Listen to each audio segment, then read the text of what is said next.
Tyre Nichols' family attorney says video shows police beating him in violent encounter. Memphis police officers beat motorist Tyre Nichols for 3 minutes, treating him like a human piñata in a savage encounter reminiscent of the infamous 1991 police beating of Los Angeles motorist Rodney King, attorneys for the family said Monday. Attorney Ben Crump said police video viewed by the family on Monday showed that Nichols was shocked, pepper-sprayed and restrained after the 29-year-old FedEx worker and father was pulled over January 7 minutes from his home while returning from a suburban park where he had taken photos of the sunset. Another attorney, Antonio Romanixi, said that Nichols, who was black, was kicked before Crump stopped him from saying more. Crump said Nichols' family agreed to investigators' request to wait a week or two before making the video public to make sure to give this family what they want most, and that is justice. Shelby County District Attorney Steve Mulroy said in a statement Monday that investigators don't want to risk compromising the investigation. Read more, inside Ben Crump's quest to raise the value of black life in America. Crump said the video shows the encounter was violent and troublesome on every level. Romanixi called it savage and out of proportion to the alleged offense. The city has been on edge about the release of the police footage because of the possibility of unrest. Nichols' stepfather, Rodney Wells, asked that if there are protests, that they remain peaceful, saying violence is not what Tyre wanted and won't bring him back. Nichols, described by family as a good kid who loved skateboarding, photography and his 4-year-old son, was arrested after officers stopped him for reckless driving. Police said in a statement the day after the encounter that a confrontation occurred as officers approached the vehicle and Nichols ran. They said officers caught up to him and that another confrontation occurred while they were taking him into custody.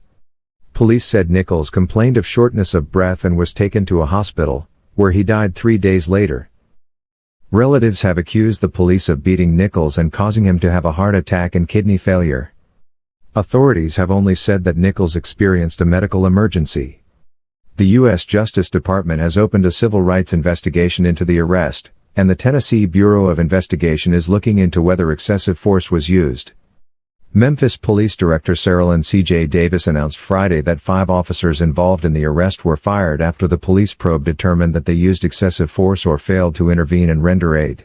The officers were identified as Tadarius Bean, Demetrius Haley, Emmett Martin III, Desmond Mills Jr. and Justin Smith. All 5 officers are black, though Crump said that was irrelevant and that black and brown motorists often are treated differently than whites regardless of the officer's race, and that the pain of Nichols' death is just the same.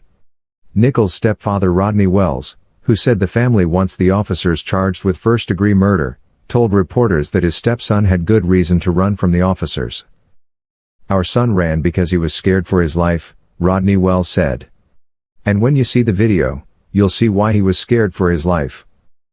Attorneys said Nichols can be heard on the video crying out for his mother.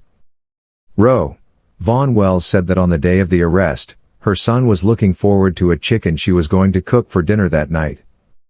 "All my son was trying to do was come home," said Wells, who sobbed during the news conference and told reporters Nichols was less than 80 yards, 73 meters, from home when Memphis police officers murdered him.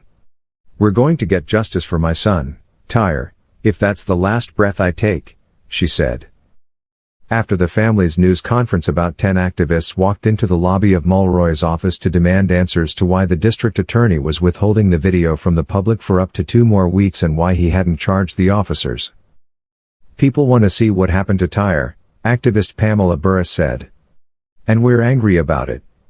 The Nichols case is the latest high-profile death to rattle the city. Since November 2021, Memphis has seen the fatal shooting of rapper Young Dolph in a daytime ambush at a bakery, a crime rampage in which a man has been charged with fatally shooting 3 people and wounding 3 others, the killing of a United Methodist Church pastor during a carjacking in her driveway, and the early morning kidnapping of a jogger whose body was later found near a house.